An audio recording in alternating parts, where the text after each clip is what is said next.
دروب الرجاء.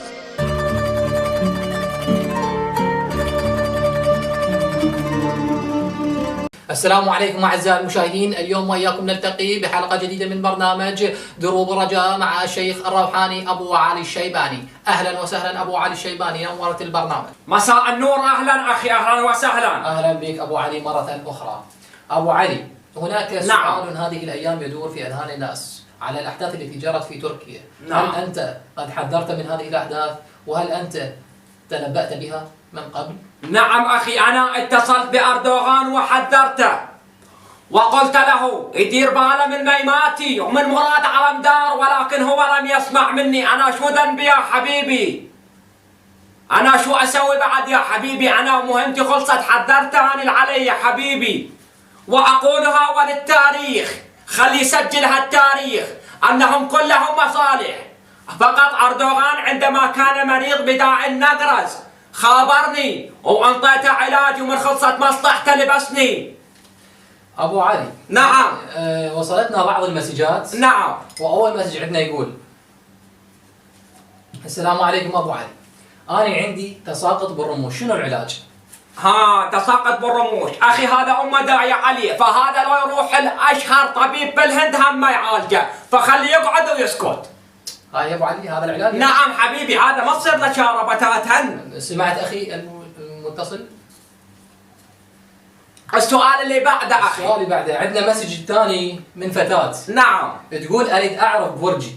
نعم. أنا من مواليد 7/6/1952 1952 واسمها جمعية سعدية. حبيبي هذه مشاركة بحرب العالمية الثانية، هذه عيشتها على الحمص بطحينة حبيبي، فهذه خلي تتوكل بالله أحسن لها، ما يصير هيك يا أخي.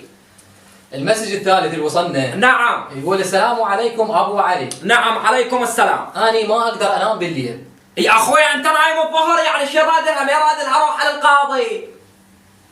شنو هالحكي هذا؟ وصلنا السؤال الثالث. نعم. ويقول هو مسج طبعا من أحد المواطنين الذين هو صديق البرنامج طبعا، كان يتصل بنا دائما. ويقول: أبو علي السلام عليكم، عندي حصوة بالكلى وقابلت كل الدكاتره، وكل دكتور يروح له يقول له هاي الحصوه ما تطيب. اي طبعا ما تطيب، وانا اقول له ما تطيب، ولا تراجع اي دكتور بالعالم ما تطيب هذه اللي عندك الحصوه يا حبيبي، هذه تراجعني للمكتب وتلقى العناوين اسفل الشاشه، وتراجعني للمكتب وبهالرقبه. يعني هذا حالته صعبه ابو علي؟ لا حبيبي، هذا يجيني للمكتب حتى اقطه. خير ان شاء الله. اي حبيبي. ان شاء الله خير. ويانا اتصل يقول: تفضلوا معكم برنامج دروب الرجاء. اهلا وسهلا، تفضل معك الشيخ ابو علي الروحاني. السلام عليكم ابو علي. عليكم السلام، اهلا اخي، تفضل. ابو علي انا عندي مرض زرويد، شنو العلاج؟ شوف حبيبي، انت شغلتك جدا بسيطه، هذا مرض الزرويد علاجه تروح الاقرب قهوه يمك، ايه، او تشرب استكان حامض من عند مال استفتاح، يعني يكون من راس القوري، وتقوم مثل المطيب، ونسالكم الدعاء اخي الكريم. اشكرك ابو علي. 100 هلا 100 هلا حبيبي. ويانا اتصال ثاني ويقول: تفضلوا معكم برنامج دروب الرجاء. اهلا وسهلا، تفضل معك الشيخ ابو علي الروحاني. السلام عليكم ابو علي. عليكم السلام، اهلا اخي، تفضل شو عندك؟ ابو علي انا عندي وجع. اي اخي الوجع مالك وين باي منطقه؟ حبيبي ابو علي انا عندي وجع. طيب يا اخي فهمني الوجع مالك وين باي منطقه الخاطر الله. ابو علي انا عندي وجع. طيب يا اخي تفهمني الوجع مالك وين يا منطقه الخاطر الله، فهمني اليوم انت انا على ابو هالشغله.